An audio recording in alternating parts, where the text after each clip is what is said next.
ইসরায়েলকে ঘিরে নতুন এক সংকটের আভাস দেখা যাচ্ছে। আন্তর্জাতিক পরিসরে একের পর এক উত্তেজনার পর এবার মুসলিম ও আরব দেশগুলো একযোগে বড় ধরনের কৌশলগত প্রতিপাদনের পরিকল্পনায় এগিয়ে আসছে। সম্প্রতি একটি প্রতিবেদন প্রকাশ করেছে সংযুক্ত আরব আমিরাত ভিত্তিক গবেষণা প্রতিষ্ঠান আল হাতুর রিসার্চ সেন্টার। এতে বলা হয়েছে, যদি আরব ও মুসলিম সংখ্যাগরিষ্ঠ দেশগুলো একত্রিত হয়ে ইসরায়েলের বিরুদ্ধে আকাশপথে অবরোধ আরোপ করে, তবে এর ফল হতে পারে বিধ্বংসী।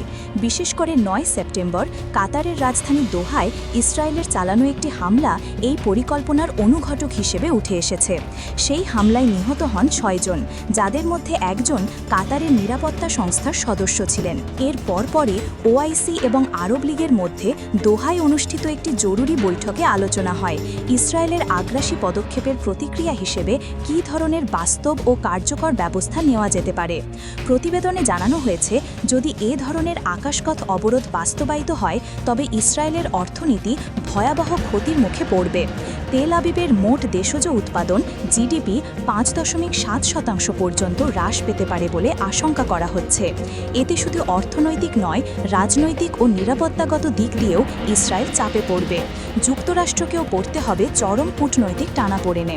একদিকে ইসরায়েলের মিত্রতা, আরেকদিকে আরব ও মুসলিম বিশ্বের সঙ্গে অংশীদারিত্ব।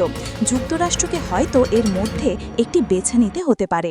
বিশেষভাবে বলা হচ্ছে, যদি তুরস্ক, পাকিস্তান ও ইন্দোনেশিয়ার মতো ওআইসির প্রভাবশালী সদস্য রাষ্ট্রগুলো এই অবরোধে অংশ নেয়, তবে ইসরায়েলের এশিয়া ও আফ্রিকার সঙ্গে বিমান যোগাযোগ প্রায় বিচ্ছিন্ন হয়ে যাবে। পূর্ব ও দক্ষিণ দিকের রুট বন্ধ হয়ে যাবে, যার ফলে বিকল্প রুটে প্রতিটি ফ্লাইটের সময় ৪ থেকে ৬ ঘন্টা পর্যন্ত বেড়ে যাবে। এতে ফ্লাইট প্রতি খরচও বাড়বে $৩০,০০০ থেকে $৬০,০০০ পর্যন্ত। ইসরায়েলের জাতীয় এয়ারলাইন্স এরই মধ্যে এমন পরিস্থিতিতে তাদের কার্যক্রম ৭৫% পর্যন্ত হারানোর আশঙ্কা করছে।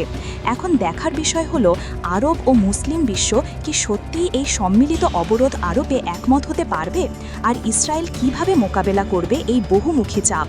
এই পরিস্থিতি মধ্যপ্রাচ্যের কূটনীতি ও বৈশ্বিক রাজনীতিতে বড় ধরনের পরিবর্তনের ইঙ্গিত দিচ্ছে। ভবিষ্যতের দিকে তাকিয়ে থাকতে হচ্ছে আমাদের সবাইকেই।